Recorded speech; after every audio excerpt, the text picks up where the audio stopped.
so we're here with Ruwando once again. We talked a few months ago, and it's good to have you back, Ruwan. Thanks for joining me today. Yeah, thanks for having me. Always a pleasure. So do you want to just talk a little bit about the work you do? Just kind of introduce yourself once again? Yeah. So my background is and was in sexuality. I started with working with people in mindful sexuality. This led to helping people with dating, and essentially I am a life coach, though I hate the term. Helping people achieve their goals, create the lives they want. But I still use a lot of the principles that I learned when I was doing more sexual-based counseling. A lot of things that show up in sex, at the very least, can metaphorically be applied to life, if not directly applied to life. Like things like intuition, creativity, and connecting with another person, I think directly applies to life. So yeah, I put on online programs. I run a mastermind group. I counsel people one-on-one still, and that's what I do. And I'm teaching a workshop series here. Awesome. Sounds like you're keeping busy. Yeah. It's been a busy year for me. So we just wanted to talk a bit about the subject of masculinity. You know, what it means to be a man in this world, I guess, and how to express that. Yeah, totally. Because this comes up a lot when you're dealing with sexuality with men, like this concept of masculinity, which has changed a lot just in our lifetimes. Like even since the 90s, this concept of masculinity has changed. Like you'll reference the 50s man and then like the new age guy and then whatever's going on now. But in the last 20, 30 years, masculinity in itself has changed a lot. And it's so tied to a man's self-esteem. It's so tied to a man's performance and his ability to be successful in various areas of life, particularly relationships, but also career. Like all of these things are tied to this very vague, abstract concept of masculinity. And most recently, our culture is attacking it more directly. And, it's not necessarily a bad thing. A lot of men have been ousted for abuse of power and things like that. That's not bad, but there's a lot of fallout for guys who really mean well, who are now confused by their natural impulses, or guys who are studying dating or sexuality, trying to get in touch with these impulses, and now they're realizing, oh wait, are they bad? And all these guys, particularly young men, are confused, but older men too are like not sure how to go about being a man, and even what that means anymore, because there's such confusion in our culture. Totally. Yeah. And it definitely is changing what the definition of being a man is. And it's almost like sometimes it feels like there's sort of this attack on, being sort of polarized, like because, for instance, male and female, we are two separate species, really, you know what I mean? Like biologically, clearly we're separate. So, so I think it's important that we understand what it means to be a balanced man, if that makes sense. Yeah, and it's important to note that like there's not one brand. I think I've gone down. I've never been like anyone's definition of an alpha male, like physically or personality wise, and that caused me a lot of stress growing up. Like, oh, I needed to be tougher or whatever. I do all these machismo things with the hope of feeling stronger self-esteem. But that's not what it was. Like masculinity, I mean, it's a polarity, as you just touched on. It's the opposing polarity to femininity, which exists in all of us, exists in our species. The whole reason why males and females exist in any species is for a greater sexual reproduction, but also this specialization of, at the very least, personality traits or tendencies is good for our society, even if you don't look at sex. And all of this is to say, for an individual man, getting in touch with your brand of masculinity or your type is important, because it comes down to authenticity. It doesn't matter what your gender is, your orientation.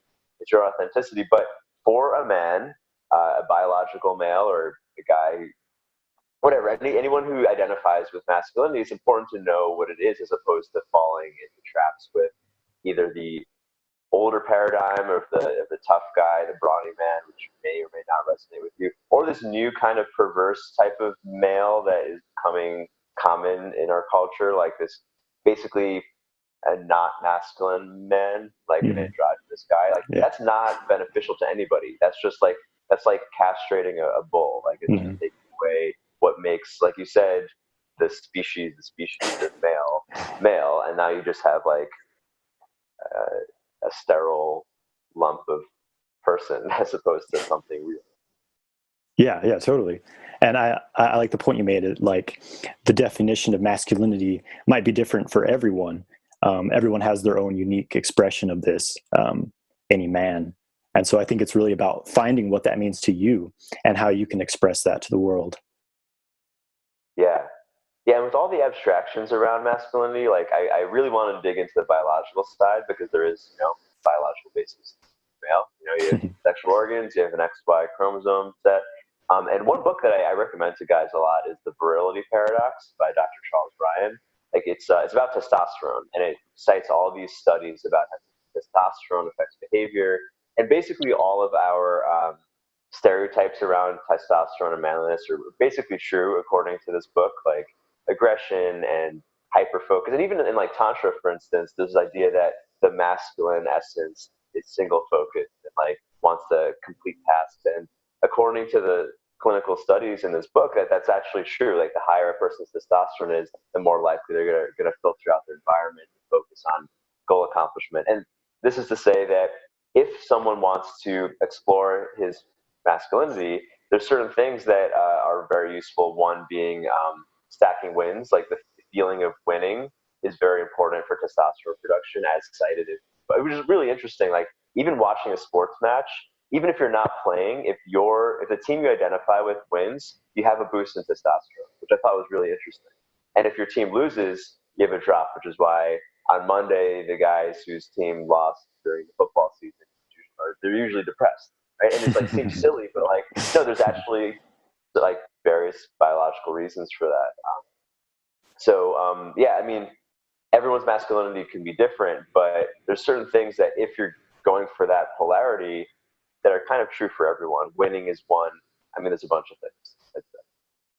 Yeah. And do you think that this has anything to do with sort of the changing definition of masculinity? And as you said, people are becoming sort of more androgynous. Do you think this has to do with maybe a drop in testosterone levels in the average male because of diets, because of environmental factors? They're finding things like soy that are really raising estrogen levels in male and dropping testosterone. Yeah. So do you think that might be a cause? Yeah, I mean, I don't know which way the causality goes, but certainly I think it's since 1950 something, the average testosterone has gone down by like 1% every year. So something ridiculous. I don't remember the statistic. Someone can look it up, but like something ridiculous that like our grandfathers had way more testosterone than us. So I do think there's something to that for sure. And then that could be from the environmental factors, the plastics that we're eating, all that stuff. But it might also be the other way around in that our culture is influencing men to behave in a way that is a lower, like behavior does affect testosterone, as I just mentioned with winning. Like our behavior may be affecting our testosterone. Like, not to say that I want us to go back to the place where everyone was carrying axes and hitting each other over the head, but like those guys certainly had higher testosterone. And was it because of the behavior or did the testosterone cause the behavior? I mean, we don't know, but like we certainly live a more docile life, at least in the first world. And that's not certainly correlates with lower testosterone. That's true. We do the modern male is a lot more docile, spend less time doing physical labor and more time sitting in front of a computer. So there's definitely even been a calling change. us out, here we are talking about devices, right? Like, yeah, we should be like lifting weights, hypocritical. Sitting here talking about this. Yeah, right. So what are some ways that a guy can boost his testosterone levels? Yeah, there's lots of blogs and stuff around this, and I don't want to be trite, but one thing that I think is not talked about a lot is winning, and this is something that a lot of us know anecdotally. Like winning feels good. It seems like people who are like all roided up like care about it more. And the book I just mentioned, it not only does the perception of winning increase your testosterone levels, it makes your androgen receptors more sensitive, so that next time you win it matters more. And you can see like this in like young boys, or even older men who are hyper competitive. Like they probably have hypersensitive androgen receptors.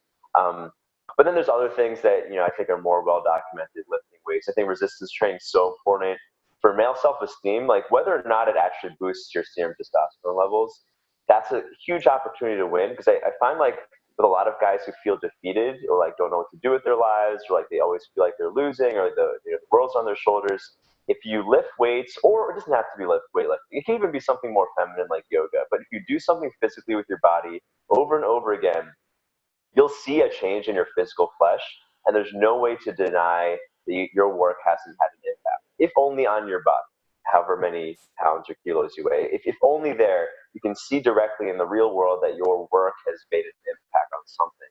And that is great psychologically, because that's like that's the ultimate win of like, oh, I actually changed the size of my biceps, or I lost the belly fat on my belly or whatever. And then it becomes easier to conquer the book you want to write, or the whatever your projects are, the woman you want to woo. Like, it doesn't matter. Like, all these things are the same thing. It's like, because like I think a lot of guys, especially nowadays where we have so many options with technology and whatnot, a lot of creative guys who would be passionate kind of get lost in the sauce of like, I keep trying this and I'm trying that and nothing's working, and I feel like nothing's happening, and then like his self-esteem shrinks, and then his testosterone probably drops, although of course I'm not testing blood, one would imagine from behavior, testosterone's dropping, they become depressed, they feel emasculated. And I think on the extreme levels, these are the guys that do the horrible atrocities that we see that are being associated with toxic masculinity, the violence and whatnot. Like, it's guys who have felt so emasculated that they need to do something masculine, even if it's destructive, right? Yeah. I mean, because for better or for worse, like shooting a bunch of people is a masculine activity, even though it's not destructive. Like, it's so critical to male self-esteem that guys will go out of their way if they feel depleted in that realm. I'm not condoning this in any way, obviously, but like, I do believe that this is one of the factors that drives someone terrible. Yeah. Yeah, that makes sense. And yeah, I can definitely relate to what you said about lifting weights, because I used to be this really, I would say I was a fairly like yin type, definitely low testosterone. I was like really skinny. I weighed like 135, and I didn't have much motivation. I didn't have very high self-esteem. I had trouble approaching women. And after I started getting into like, yoga, qigong, and really started going to the gym and lifting weights, gaining some weight, gaining some muscle. And I just felt so much more like, like I can do things, and I felt confident, and my body was changing. So it definitely helps you become more of a accomplishing man, if that's what you want to be. So I can definitely relate to that. Yeah. I mean, yeah, it's the proof is there. It's like, oh yeah, I put on muscle. Like, you can't, no matter how negative your thinking is, you can't deny the fact that you put on muscle. You put on muscle. Yeah. It's totally not abstract. So yeah. Plus you're getting some endorphin rush from working out as well. So. Yeah, there's also the chemical stuff. I mean, there's evidence that resistance training, compound lifts do raise your testosterone. I don't know this firsthand. I'm reading the same stuff we all do online. But yeah, I mean, certainly it's good for men to do something physical. For everyone, really, but like for guys who feel emasculated, lift the weight. Like, that's like my first advice. So, yeah, for sure. yeah. So you want to talk a bit about the subject of self-actualization? Yeah, because I think they're tied. I mean, my interest in masculinity came from this interest in self-actualization, or like when I was in a more spiritual phase, I call it enlightenment. Was the same thing in my eyes, like reaching a pinnacle of achievement. And I actually say, like, at least I'm speaking now from my perspective and where I am in life. Like, I'm finding that it's really about being of service to your community or the global community, the world. Like, that's the purpose. Like, when I was in a more depleted state, I would think like, oh, I need to become like the most ultimate man. I need to be the world's most interesting man. I need to be the Dostoevsky guy, and then I'll be happy. But really, once you like approach something close to that, it's like, oh, I'm actually up here only because of my ability to help other people.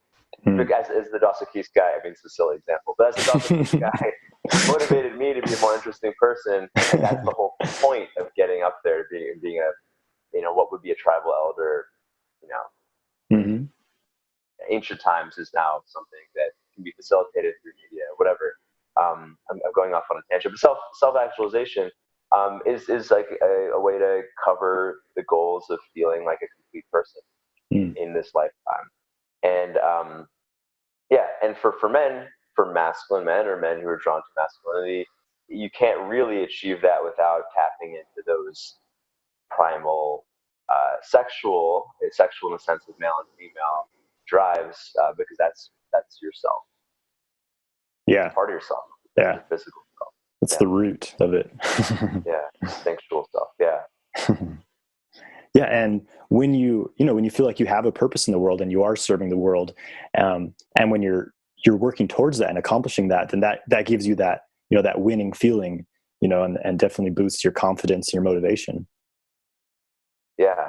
And then you're able to do more in the world. And then that it's just like a positive feedback loop of like, yeah, you do more, you feel more, you do more, you feel more. And it's great. And I do think, cause like in personal development in general, the things people care about, health, wealth, and relationships, they're all tied together. I mean, I think health is the easiest to start with, which is why I talked about lifting weights and, working on your body, because that's the most direct and concrete.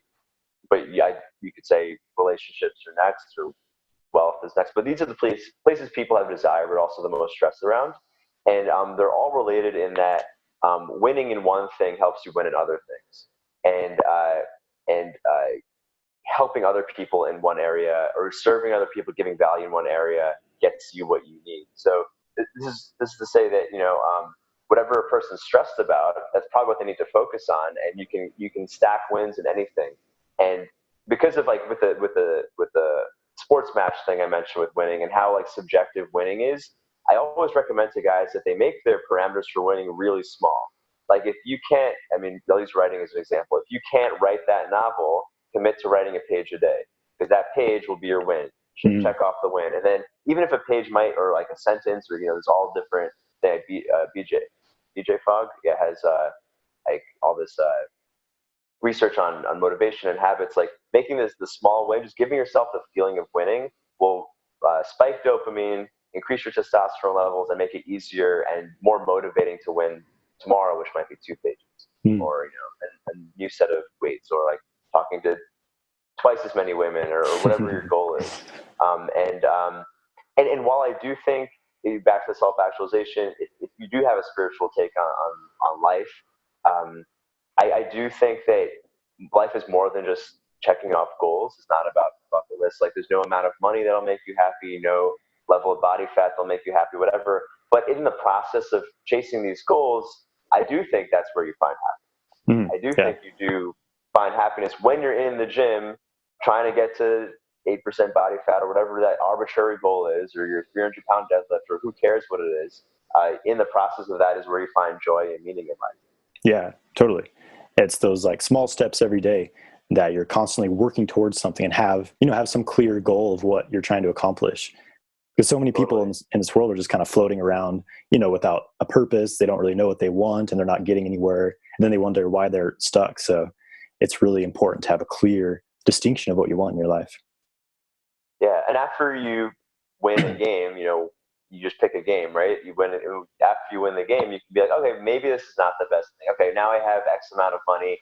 Maybe more money is not going to make me happier. And you can always reassess. That's why I think making a game small is useful. But pick something. Maybe you have everything in your life and you're depressed. Well, maybe the next thing is to get other people what they want.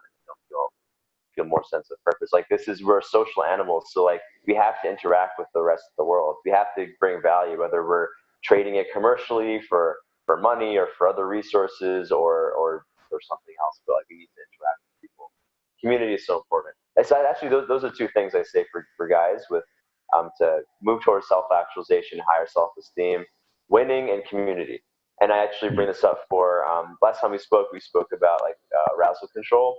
Yes. I meet a lot of guys who are addicted to porn, and that's the 2 things I recommend. Like this is what'll get you off of any non-chemical addiction. Connection, which is why 12-step programs focus on community and like feeling connected, because we tend to self-harm when we isolate. And winning. So I don't know. I didn't mean to speak about winning so much today, but yeah, connection and winning are 2 things that influence people to not go into compulsive behavior, which is the opposite of goal achievement. Yeah, definitely. Self-actualization. Definitely. And do you feel that practices like meditation and yoga are helpful as well? Totally. I mean, anything slow and mindful forces you to have perspective on life. Like that's actually my definition of what spirituality is, right? Everyone's got their choice of their model for reality. It's religion or philosophy or whatever. But what spirituality does for people on a practical level is allows you to zoom out and realize that whatever you're stressed about and dealing with is not that big a deal. There's more options. You're a finite being that's going to die one day, so you better like just look at your options and take action on something. Like that to me is what spirituality is. And if praying to an elephant god helps you do that, then I think that's great. If praying to something else or meditating or doing yoga or having a golden calf helps you get perspective on life, that's great. Whatever it is, that's what spirituality is for to me. Great. So do you have any clients that come to you, that are sort of floating through life feeling like they don't have a purpose? Do you help people find sort of what they can do for the world? Yeah, I think that's pretty common. Most guys who reach out to me are in this, well, not, I shouldn't say that most are in a state like that, but many are. And the guys who have like these existential crises, they usually don't even know what they want. Like I have an intake form on my website before someone receives coaching from me where you basically have to say what you want. Like that's one of your goals. And when I see a guy who is like, I don't know what I want, but I want something, like, oh, this guy is probably depleted, probably has been living other people's lives, like I do sometimes. But we usually start with the small wins again, and try to have that person feel full. And once he feels not in scarcity around whatever resource, whether it's money or sex or validation or love or creativity or purpose, once he stops feeling scarce around that, then it becomes easy to see how you can serve other people. Because I do think, I don't know if you're familiar with Ayn Rand and like the virtue of selfishness and stuff like that. Like, I think that's an important philosophy when you're feeling depleted or if you're in a situation where it's dog eat dog, which is not most of the world. But there are aspects of the world that are dog eat dog, and it's very important to know how to play the games and be selfish at times to pull yourself up to okay. But once you're okay, the dog eat dog philosophy doesn't make you feel better. It creates separation, which I think even causes addiction. Like a lot of people who make a lot of money really fast in a separating way will fall into an existential crisis, which might be like addiction. Yeah. I forgot what your question was now. But I think that's really important though, where someone has to have a clear distinction of what they want. And I can relate to that because there was a time in my life when nothing was really going well for me. And once I really sat down, I was like, wow, what do I actually want? I've been focused on what I don't want. So what do I want? And then, you kind of make a list and write things down and get clear about it. Then you can start figuring out what you can do to start working towards that. So just being clear about it is, a huge step in itself, I think. Yeah. And you touched on something which I think plagues a lot of people, which is they know what their goals are, but it's not what makes them feel good now. So even like their very valid goal of an amount of money or an accomplishment or something is what they want. They're so detracted from their own feelings that they can't feel it. It's like almost like an abstraction again. So they end up like fighting their instincts to achieve this intention, which no longer feels good. Anytime someone's in a state like that, I tell them to first find what feels good that is also in some way in line. Like I wouldn't say feel good in the sense of relief of like stuffing your face with potato chips. Like that's no one's goal, right? But like I know for me, like whenever I don't know what to do with my career, which happens periodically, like we're both self-employed. It's you choose what's right for you. And if I don't know what's right in my business to do, I focus on lifting weights. I take on a physical challenge, maybe for a month, right? Like I make a goal to deadlift a new amount, right? And it doesn't matter how much I deadlift, right? It doesn't affect me. It's all for me, right? Who cares? And I don't play sports or anything anymore. But just having that, clarifies everything. And usually by the end of this physical goal, I know what I want to do next in my business because I'm doing something that feels good in my body immediately, and then it becomes easier to project what's the next thing for 3 months, for a year, and stuff. I think that's a great point. That's when you're kind of in a rut and you're having trouble thinking, or you're just feeling like you're not sure if this is what you want to do anymore. Get in your body, do something physical. I think that's a great advice for anyone. Yeah, because it's just like meditation or yoga. I mean, I lean towards lifting weights now, but really anything physical and mindful that forces you into the moment works. And I do think people don't acknowledge uh, how mindful weightlifting can be. Like Mm. fitness, like you're meditating on your muscles. I have a fitness trainer friend who's really into qigong. He's also like, crazy. He has a crazy physique. He's coining this like concept of muscle meditation, mindful fitness, like really focusing on the lift. And there's some guru, some yoga guru. I forget his name now. Oh, Sri Chinmoy. I don't know if you're familiar with him. I've heard of He him. was like Yeah. yeah, like I think he would lift like ridiculous amounts of weight too. Like he was one of the few like yoga gurus who also incorporated weightlifting. And he said part of it was like he would go into like this altered like meditative state when he like lift huge amounts of weight too. And I think that's something people don't think of. Like they think, oh, meatheads lift weights. Like that's not Mm-hmm. necessarily the case. Like you're meditating on your body. Mm. You know. Yeah, I think that really balances out weightlifting itself, because a lot of people go to the gym, they're just tuning out, they're kind of tuning out of their bodies. They're just listening to music, or just, not really in their bodies, just trying to distract themselves from the workout. But when you're actually like really there present with it, then yeah, it can become a more spiritual experience. So I think that's really interesting Yeah. take on it. Yeah, and actually, I've been tying it together, and I got this from my buddy Nick Salandra. His website's Muscle Meditation. If anybody wants to look it up, but like I've been incorporating qigong in between my sets when I lift weights. Like if I'm doing a chest workout, I might do like a simple arm raising movement. I think it increases circulation. It feels better, and I get like so in the zone when it comes to the next set. And I was just like, I mean, it's kind of a masculine in the intellectual sense, like efficient way to go about your life. Like I'm mixing in my qigong with my weightlifting. It's kind of multitasking, but I enjoy it. I think the two complement each other incredibly. Because I was doing qigong for years. I have been doing it for years. I do it every day. I love it, but there's a tendency to get a little spacey from it. So with lifting weights, like is like the really physical aspect, and really really gets me in my body. So I find the two are like really incredible match together. Yeah, yeah. And I love when I alternate doing a qigong movement while feeling the pump in my muscles, because actually it makes it harder to move my bones smoothly. But it's like noting where in my body I would get tight if I just didn't stretch or anything. And like the qigong forces me to stay open. Like you said, the lifting forces you to be in your body and not space. Yeah, that's a really interesting point. Yeah. So you've got a group going. You want to talk about that a little bit? Yeah. So I'll go into like the brief history. 3 years ago, I put on my first workshop. It was a men's workshop. We spent all day. I got 5 coaches I looked up to come speak, myself included. It was a secret event because I didn't know how to promote myself on the internet. So I literally invited every single person one-on-one, and we ended up with a full room. It was an awesome day. And it took like a month of full-time work to put together, and I just never did anything again with it. And I had all these recordings of these awesome videos, and I meant to do it again, but I never did it because I was doing it by myself. And I realized that as beneficial as things like that are, you don't get to really move the needle in your life unless you have consistent, um, you have some sort of consistency, consistent attention, consistent work, something to go back to periodically, to check in, to make sure you're adding to your goals. So I created this membership mastermind group under the same principles of that workshop, but ongoing. So we meet twice a month.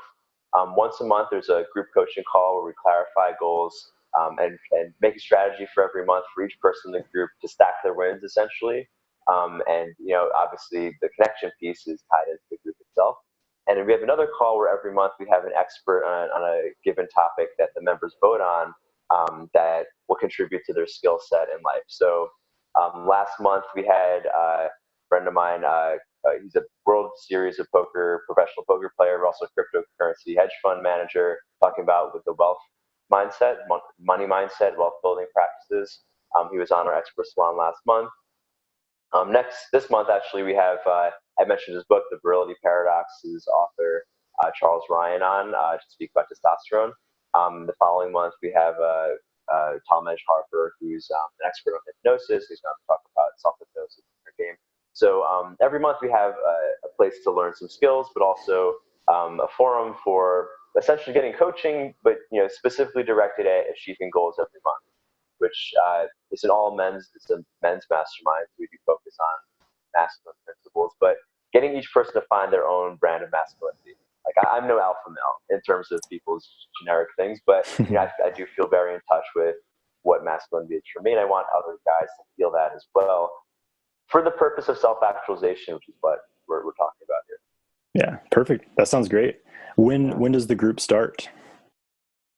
It's going to open up soon. I'm going to give you a link for below. Where you can actually get the free series for the workshop I just mentioned. Okay. I have these recordings and giving them away for free. If you join the mastermind, you get all of the lectures. Cool. And there'll be a link below. Awesome. Yeah, we'll put a link below the video. So that sounds incredibly helpful. So Sure. yeah, is there anything else you want to add before we close this up? I think just hitting on the principles we mentioned. I mean, everyone's got their own brand of masculinity. If you're a masculine man or someone who identifies with that polarity, your self-actualization is tied to that. Things like connection, physical exercise, and winning, stacking your wins are really important for achieving that. And potentially raising your testosterone too. Lift weights and do qigong. Yeah. That's going to become a thing. I think maybe in 20 years, people are going to mix that together. I like it. Yeah. We talked about it here first. Yeah, we were doing it 20 years ago. Right. That's awesome. Cool. Well, thank you so much for joining me today, Ruwan. It's always great talking to you. Yeah, thanks, man. It was a pleasure. Yeah, check out Ruwan's group. It's going to be great. So yeah, thanks for watching. And thanks for talking, Ruwan.